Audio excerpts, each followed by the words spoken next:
maître du monde. Il a brisé ses adversaires, même les plus redoutables. Il a vengé sa mère et remporté toutes les guerres. Il règne sans partage, tant sur les mortels que sur l'assemblée des dieux. À son grand conseil, ils sont 12. 12 dieux et déesses, les dieux de l'Olympe. Mais après avoir conquis le pouvoir, Zeus s'est retrouvé devant un univers sans dessus-dessous, entièrement fracassé. Il a dû en quelque sorte refaçonner le monde, instituer une forme de souveraineté plus mesurée, plus équilibrée. Mais le pouvoir peut-il s'exercer sans cette fièvre qui consume autant le cœur que les corps? Disons-le d'emblée, Zeus adore séduire.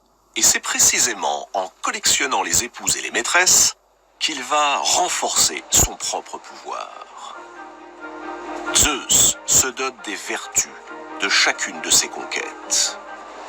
Et celles qui le connurent en pluie, en taureau ou en cygne, engendrèrent une race de demi-dieux et de héros qui donnèrent leur nom à presque chaque région du monde.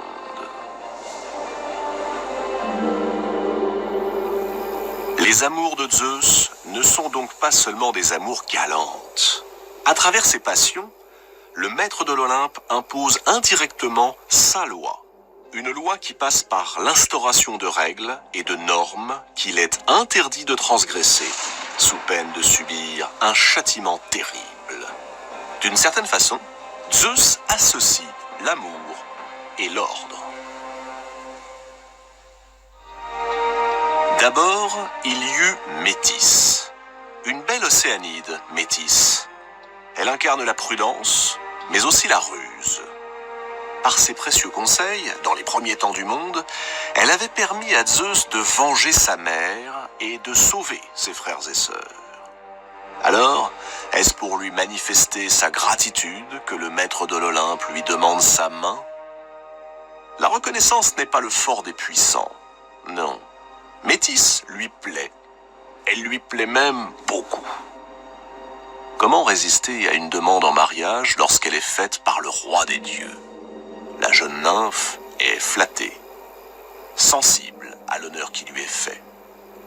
Elle dit oui, et le couple convole en justes noces. Aucun nuage ne vient assombrir leur idylle. Jusqu'au jour où un oracle apprend à Zeus qu'après lui avoir donné une fille, son épouse lui donnera un garçon, et que plus tard, ce garçon le détrônera, comme lui-même avait détrôné son père, Cronos. On imagine l'émoi du roi des dieux. Alors, pour éviter qu'un tel scénario ne se reproduise, dès que Métis lui annonce qu'elle est enceinte, Zeus lui propose un concours pour le moins original. Il la met au défi de se métamorphoser mieux qu'il ne le ferait lui-même. Les métamorphoses sont un jeu courant chez les dieux qui possèdent ce pouvoir de changer de forme au gré de leurs désirs. Métis, pourtant symbole de la prudence, ne se méfie pas. Elle se lance allègrement dans une série de métamorphoses. La voici tour à tour lionne, sanglier, flamme ou encore mouche. Zeus la félicite. C'est bien, mais serais-tu capable de te faire encore plus petite? Prise au jeu, Métis se change à nouveau, et cette fois en goutte d'eau. Zeus applaudit et s'empresse de l'avaler. Mais on n'engloutit pas la déesse de la ruse sans s'attirer de sérieux ennuis. Quelque temps plus tard, Zeus est pris d'un mal de tête si soudain, si violent qu'il lui semble que son crâne va éclater. Affolé, son fils Héphaïstos, dieu des forgerons, accourt. Armé d'une double masse, il assène un grand coup sur le crâne de son père. Miracle! De la tête fendue du roi des dieux surgit la fille que portait Métis, Athéna. Athéna, déesse de la guerre, protectrice des cités. Elle apparaît dans toute sa splendeur, avec son casque et sa lance, déjà prête pour la bataille.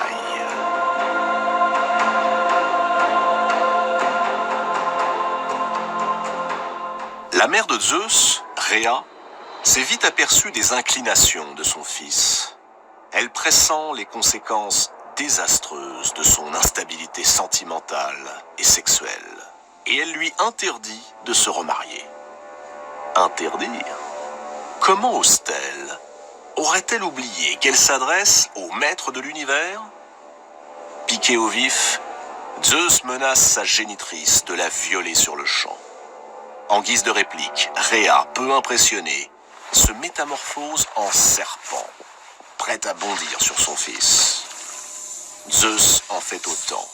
Il se change en serpent mâle, et s'unissant à elle en un nœud indissoluble, il met sa menace à exécution. Sa mère, hors d'état de nuire, Zeus s'empresse de se choisir une nouvelle épouse. Il ne le fait pas au hasard. À travers Métis, Zeus a acquis la ruse et la prudence. Il lui manque le sens de l'équité, le sens de la justice. Il va donc jeter son dévolu sur la vénérable Thémis, une titanide. Thémis est la déesse de la justice. Ensemble, ils auront une bonne quinzaine d'enfants. Parmi eux, il y a 3 filles sublimes, les heures. 3 filles qui dirigeront le cours régulier des saisons. Et puis, 3 autres filles. 3 autres filles qui vivent quelque part dans un antre impénétrable à proximité de l'Olympe. 3 beautés au regard vide. Elles vont toujours ensemble, unies par un fil, et elles ont pris l'aspect de simples fileuses. Leur nom fait trembler les mortels, mais aussi les dieux. Cloto, celle qui file. L'Achésis, celle qui détermine la longueur du fil. Et Atropos, l'implacable, celle qui coupe le fil. Ce fil, c'est bien sûr le fil de la vie des mortels et la vie des dieux. Ces 3 filles, on les a appelées les moires, et plus tard, à Rome, on les appellera les parques. Leurs décrets sont inflexibles, et personne n'a le pouvoir d'y changer quoi que ce soit. Zeus lui-même reconnaît leur supériorité. Jamais il n'osera les défier. Les moires incarnent le destin.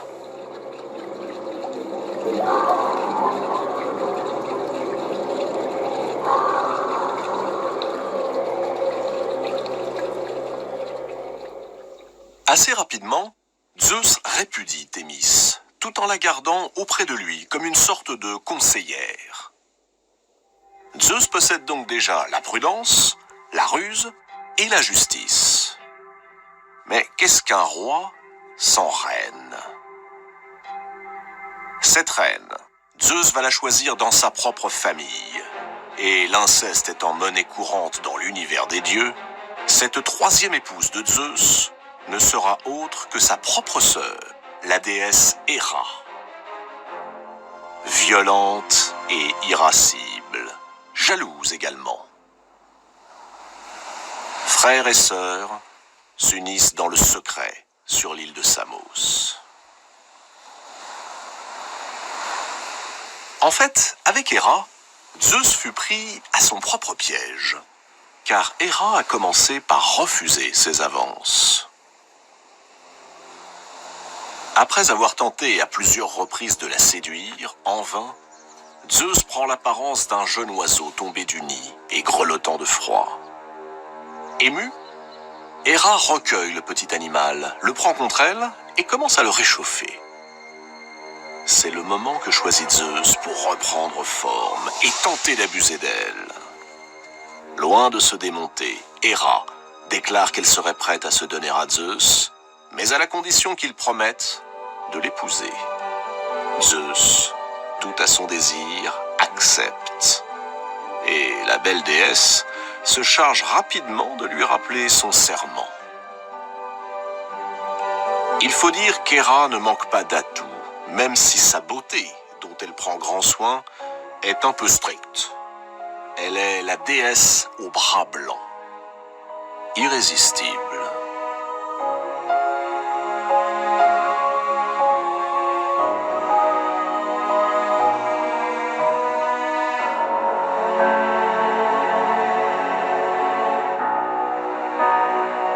Ce mariage quelque peu forcé et la beauté de son épouse n'empêcheront pas Zeus de poursuivre sa quête amoureuse, mais toujours dans un but précis.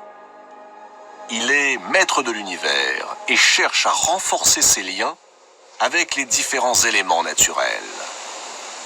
L'eau et les océans, par exemple. Où a-t-il croisé Eurynomée, la fille aînée d'Océan? Peu importe. Comme les autres, elle succombe à son charme et lui donne 3 enfants. Ce sont les fameuses grâces, les 3 grâces qui personnifient la joie de vivre, présentée comme un don des dieux.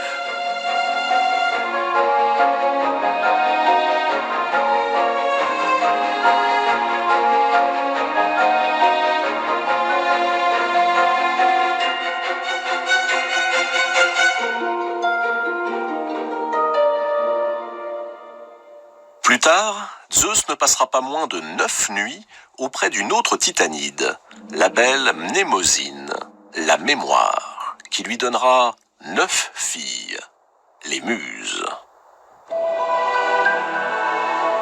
Les muses vont symboliser les arts, et chacune se voit attribuer une spécialité, l'éloquence, l'histoire, la poésie, la musique, etc.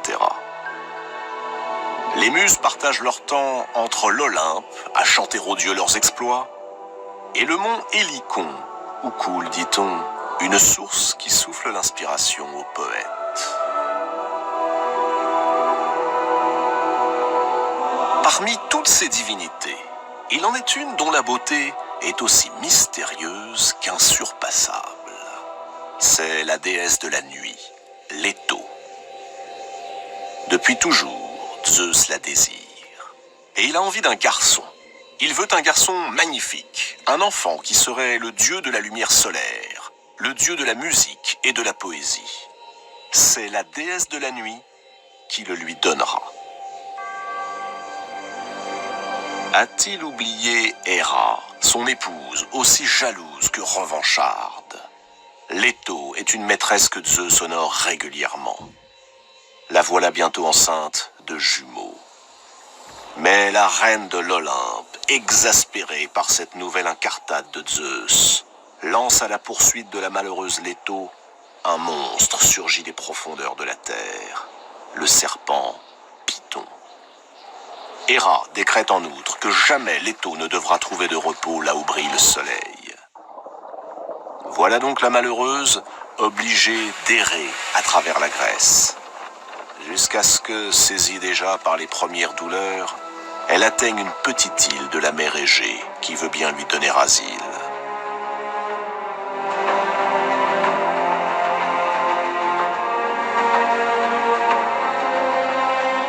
Elle y mettra au monde une fille, Artémis, et un garçon, Apollon.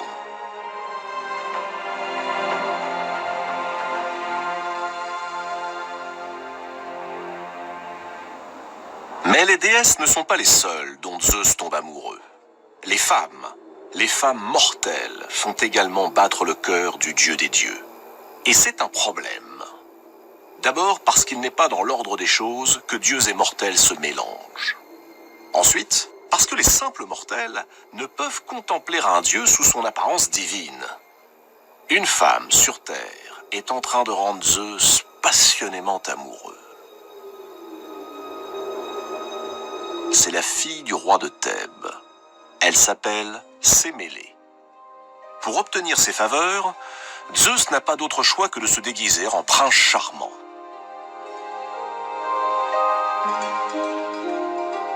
Cette apparence est la seule qui rend la vue des dieux supportable aux humains. Le problème, c'est que notre coureur de jupons est toujours marié avec Héra. Et celle-ci voit d'un très mauvais œil cette nouvelle liaison qui se noue entre Sémélé et son époux.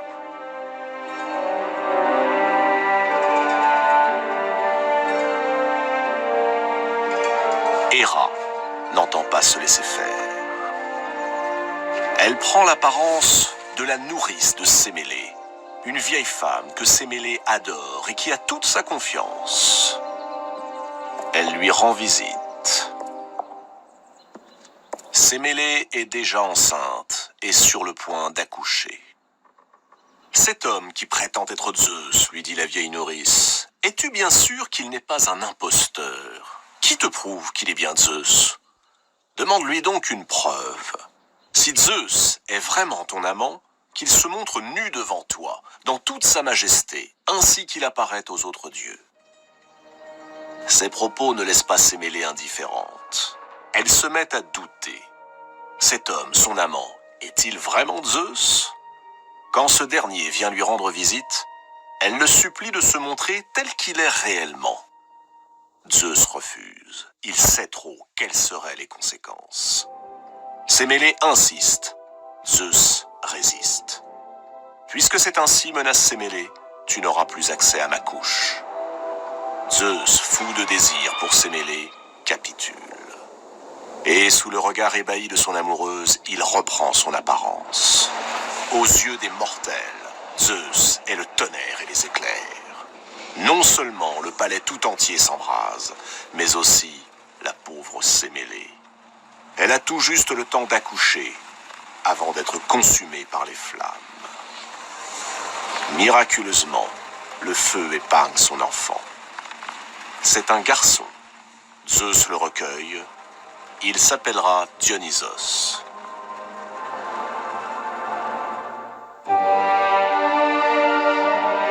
Zeus ne peut donc s'unir aux mortels qu'en recourant à d'incroyables stratagèmes. Tantôt aigle, tantôt cygne, ou encore pluie d'or. Il varie les plaisirs et multiplie les transformations amoureuses.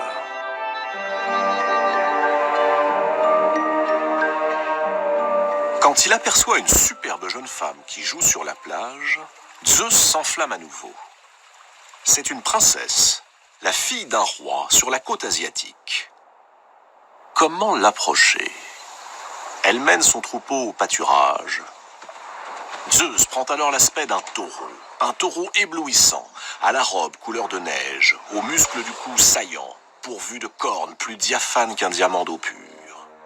Il est tellement attrayant que la belle s'approche pour le caresser. Le taureau, docile, pose son mufle chaud sur son sein, puis se couche à ses pieds. Alors la princesse s'enhardit. Malgré les protestations de ses servantes, elle grimpe sur le dos de l'animal, qui aussitôt se redresse et s'élance vers le rivage. Il galope à toute vitesse au-dessus de la mer et entraîne la malheureuse jusqu'en Crète.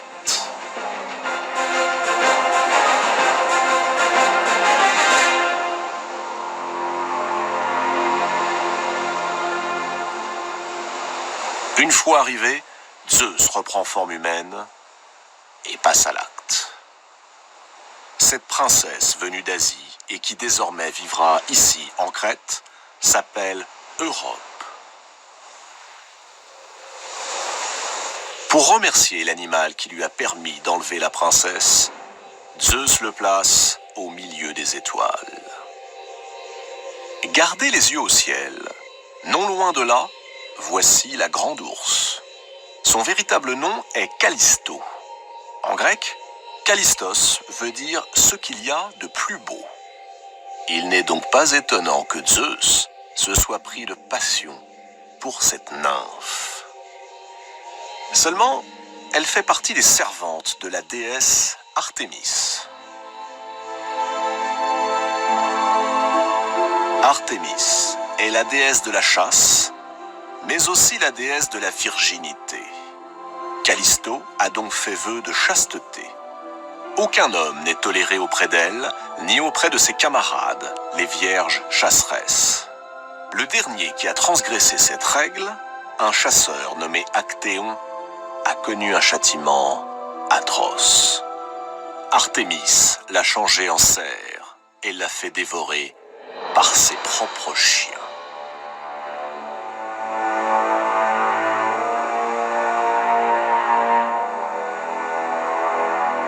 Zeus est bien conscient du danger. Il se demande comment il pourrait s'y prendre. De qui Callisto ne se méfierait jamais?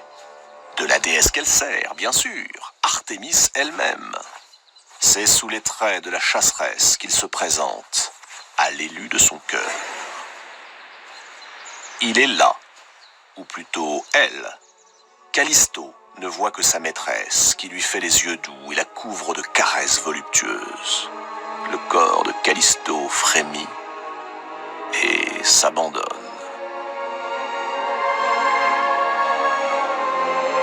Les mois passent. Callisto, stupéfaite, voit son ventre s'arrondir. Comment est-ce possible? Enceinte d'une femme? Callisto ne tarde pas à comprendre qu'elle a été dupée par Zeus. Mais si par malheur Artémis s'en rend compte, c'en est fini d'elle. Terrifiée, elle tente par tous les moyens de dissimuler sa grossesse. Elle se cache, elle porte des vêtements de plus en plus amples, jusqu'au jour où, se baignant dans une rivière, Artémis, la vraie, découvre toute la vérité. Callisto a failli. Peu importe qu'elle ait succombé par la faute d'un dieu ou d'un mortel, elle doit être châtiée. Devant la fureur d'Artémis, inquiet pour l'enfant que porte Callisto, Zeus transforme aussitôt la jeune femme en ours et la cache dans la montagne. Mais c'est sans compter avec les talents d'Artémis. Après tout, n'est-elle pas la déesse de la chasse? Ses attributs ne sont-ils pas l'arc et le carquois? Il ne faut que quelques heures à la déesse pour retrouver Callisto et, sans le moindre état d'âme, lui décocher une flèche en plein cœur. Callisto se meurt.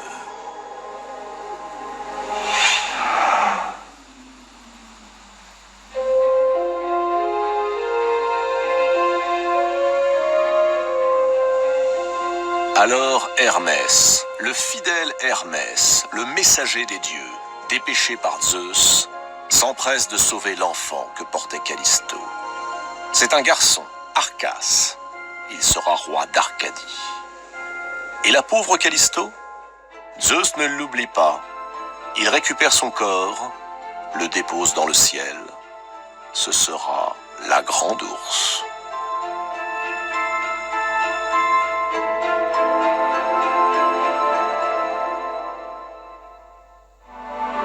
Les conquêtes de Zeus furent innombrables.